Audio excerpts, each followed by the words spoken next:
Mayong buntag sa inyong tanan, magandang umaga sa inyong lahat. Naimbag na aldaw, kada kayo amin. Oh! Lucano. Yun ang alam ko, hindi ko alam yung pagkasigas. Unahin ko po muna ang aking mga pagpapasalamat. Unahin po natin ang pagpapasalamat natin sa Dutch Police at sa municipal government ng The Hague, Netherlands sa kanilang pahintulot, sa pagpahintulot na tayo po ay magsama-sama ngayong umaga na ito para po sa celebration ng 80th birthday ng ating minamahal na Pangulong Duterte. Diba sa Chinese, no? Kay malas daw ang 9, so malas ang 79. So, maabot na ang swerte. Kaya nalampasan na niya ang 79. Naana siya sa formidable 80. And pag pangutanong ni mo siya, ang iyahan ito ba, birthday na nimo, lagi, ano siya, saan matubag siya, 83, siya 83 na po, 84 na po, 85 na po. Anak ko sa iyang, magdali, mangka. Siya kay ang 100,000 ba yan, no? So 100. So bakit ka nagmamandali? Sabi niya, kasi may 100,000 ang 100 years old sa Pilipinas. So maraming salamat sa inyo, marami sa ating mga kababayan. Nandito ay hindi taga Netherlands, marami ang nagbiyahe. Yung iba kahapon ay nakita ko na doon sa downtown, sa city center, galing ng London, galing ng Belgium, may dumating na galing ng Germany and France. Ma'am, ano yung flag na yan? Norway, Switzerland, at ang name ng flag ito, Denmark, Sweden, Finland, UK, Ireland. Ano yung flag ng dragon?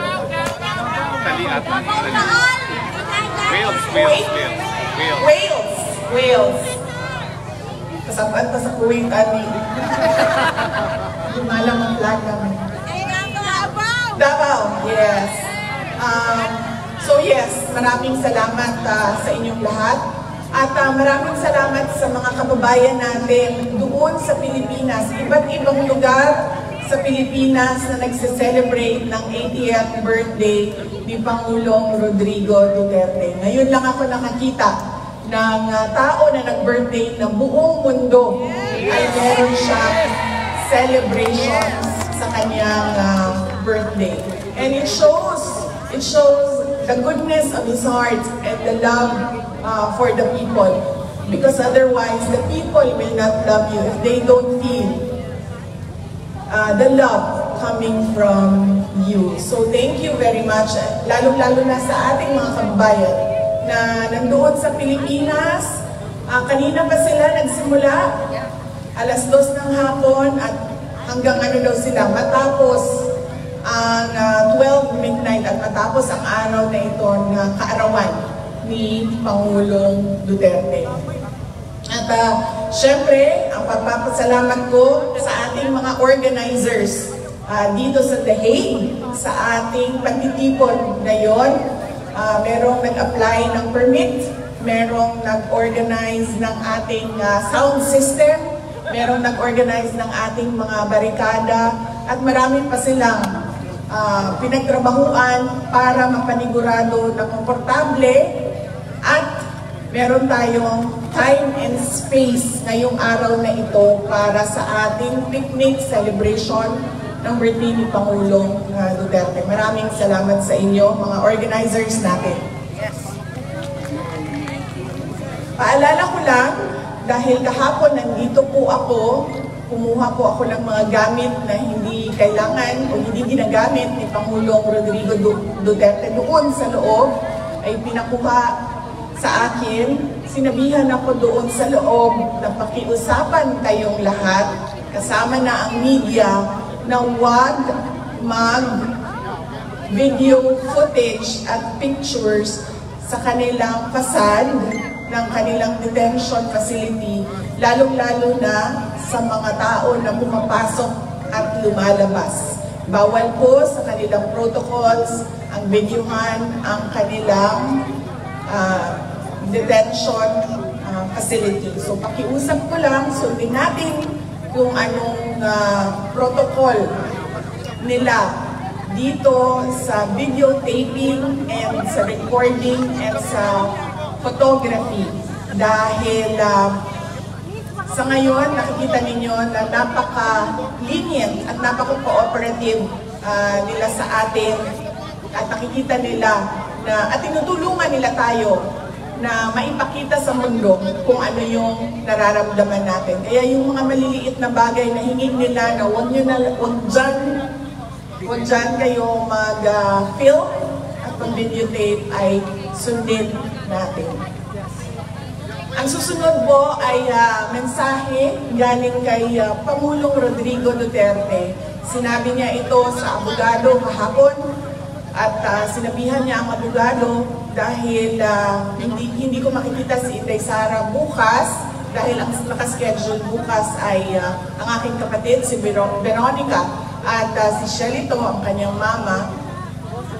Sabihin ko sa lahat ng mga supporters ni Pangulong Rodrigo Duterte at sa lahat ng mga abogado na kaibigan niya to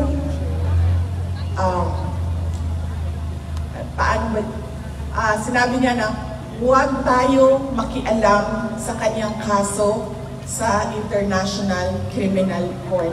Hayaan natin ang kanyang mga abogado at ang korte mismo magdesisyon kung ano ang mangyayari o ano ang susundin kaparte ng proseso ng korte.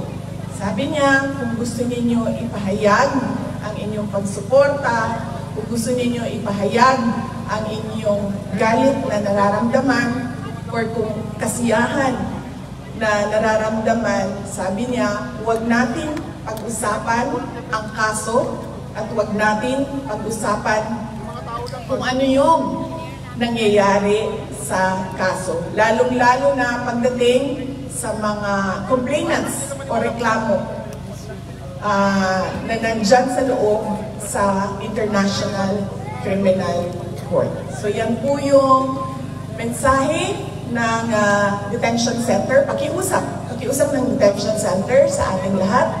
Yan po yung message ni Pangulong Rodrigo Duterte kahapon na pinadaan niya sa abogada na pumasok sa kanya at nakipag-meeting sa kanya kahapon. Ang susunod po ay sinabi sa akin ni Pangulong Rodrigo Duterte noong huli naming pagkikita, meeting sa loob. Sinabi niya, sabihin sa inyo, sabihin sa ating mga kababayan na kailangan niya ang tulong ng mga PDP senators at ng kanilang mga guest candidates. So, tulungan niyo po ako isa-isahin kasi noong nakaraan ay nakalimutan ko yung isang pangalan. So, isa-isahin po natin ang kanilang mga apelido. Una po ay si Senator Bongo.